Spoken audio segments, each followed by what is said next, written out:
आप सबको praise the Lord और यीशु सहाय। आज के लघु मनन में आप सबों का एक बार फिर से बहुत बहुत स्वागत करता हूं। अब मित्रों, आज के मनन की ओर चलेंगे and I have a wonderful words to share with you. और ये उत्पत्ति की पुस्तक में पाया जाता है and I will read it for you.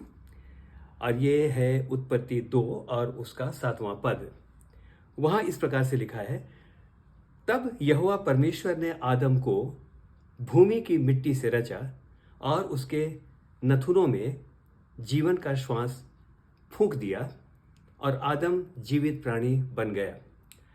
मित्रों, ये बहुत ही गंभीर और बहुत ही महत्वपूर्ण पद है। मुझको ऐसा लगता है यदि इस पद की गहराई को हम समझ लें तो हमारा जीवन जीने का अंदाज़े बयां ही कुछ और हो जाएगा।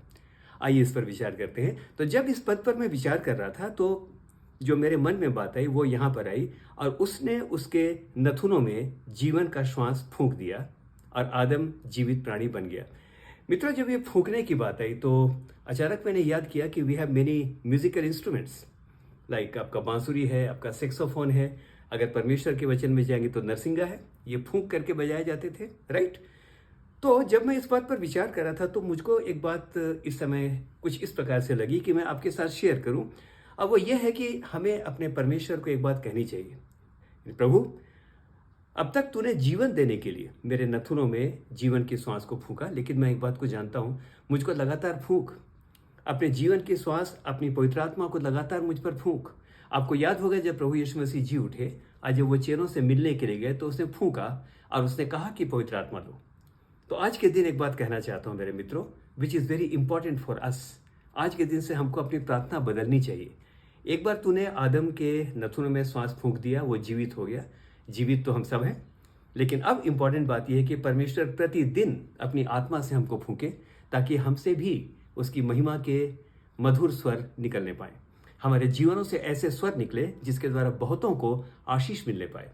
मित्रों, एक पद और आपके साथ इस समय शेयर करना चाहता हूँ। आपका ये उत्पत्ति 4 और उसका 21, और यहाँ पर लिखा है, और उसके भाई का नाम युबाल था और वह वीणा और बांसुरी इत्यादि बाजों के बजाने की रीति का प्रवर्तक हुआ। यहाँ पर युबाल के बारे में चर्चा है कि उसने ही invented all the musical instruments. तो मित्रों, एक बात मैं और सोच रहा था, यहाँ पर बांसुरी की चर्चा है। बांसुरी की जब बात हुई तो एक बात मेरे मन में बार बार आती है। ये बात मैंने कई बार शेयर भी की है, आज भी कहूँगा। बांसुरी जितनी खोखली होगी ना, बांसुरी जितनी खाली होगी, जितने छेद उसमें होंगे, आवाज़ उसकी उतनी मीठी होती है। आज मैं ये कहना चाहता हूँ, शायद हमारे जीवन के अंदर खालीपन है ना, शायद छोड़ दिए गए हैं, शायद त्याग दिए गए हैं। मे भी जीवन के अंदर बहुत सारे ऐसे, मैं इस समय कहना चाहूँगा, बहुत सारी tragedies. We may be like a very hollow flute. लेकिन आज के दिन कहना चाहता हूँ कि प्रभु, मैं खाली हूँ, मुझको फूंक, ताकि मेरे जीवन से आपके नाम की महिमा होने पाए। एक बात और कहूँगा, एक चर्चा मैंने की थी कि नरसिंगा के बारे में, है ना।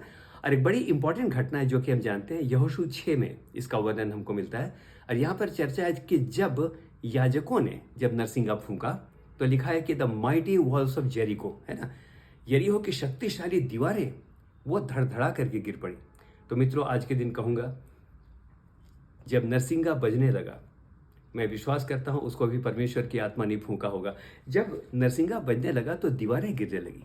क्यों ना आज के दिन हम ये प्रार्थना करें, प्रभु मुझको ऐसा फूंक कि जब मैं बजूं, मुझसे जब ध्वनि निकले, मुझसे जब आशीष की बातें निकले, मुझसे जब आपका वचन निकले, बहुत सारे लोगों के जीवनों से यरीहो की बड़ी बड़ी दीवारें गिरने पाए, बीमारियां जाने पाए, अभिशाप जाने पाए। तब तो हम में से हर एक को परमेश्वर बहुतायत के साथ अपनी महिमा के इस्तेमाल करेगा ना। So how wonderful it is कि उसने उसके नथुनों में जीवन का श्वास फूंक दिया। लेकिन आज मात्र इतने से संतुष्ट ना हो जाए कि नथुनों में जीवन का श्वास है, जीवित तो है ना जी, हाँ जीवन चल रहा है। नो, आज के बाद से ये बोलना चाहिए, मुझे और फूंक, अपनी महिमा के लिए फूंक। एक इंग्लिश का गीत मुझको याद आता है, make me an instrument of worship, यानी मुझको एक वाद्य यंत्र बना ताकि मेरे जीवन से तेरे नाम की महिमा होने पाए। God bless you and thank you so much. हम में से हर एक को परमेश्वर बहुतायत के साथ आशीष दे। आमीन और फिर से आमीन।